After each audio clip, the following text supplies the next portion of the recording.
আমাদের গল্পটা শুরু হয়েছিল কোনো এক অন্তিম বসন্তের শেষে। গাছের পাতাগুলো যখন প্রায় সব ঝরে গেছে, শেষ বিকেলের আবির রঙের ছটা তখনও ঝাপসা। ঠিক তখনই কাঁধে অনুভব হলো এক শীতল স্পর্শের হাত। বুকের ভেতরটা কেমন যেন ছ্যাঁত করে উঠেছিল, তবু শক্ত করে ধরেছিলাম হাতটা। নূতন জীবনের আশা জুগিয়েছিলাম দুহাত ভরে।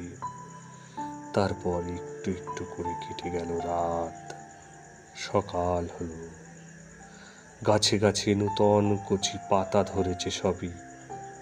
শ্বেতকরবীর কুড়ি এসেছে শাখায় শাখায়, তার ঠোঁটের রেখায় আলোক স্পন্দের ঝিলিক।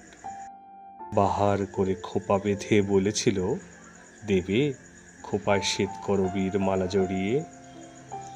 তারপর অনেক দিন কেটে গেছে, করবী ফুল ফুটেছে গাছে, মালাও হয়েছে চমৎকার। কিন্তু তুমি অসমাপ্ত গল্প রেখে চলে গেলে নূতন গল্পের দেশে। আর আমি আমার গল্পের শেষ অধ্যায়ের শেষ পাতাটা খুঁজে বেড়াই অতীত ইতিহাসে।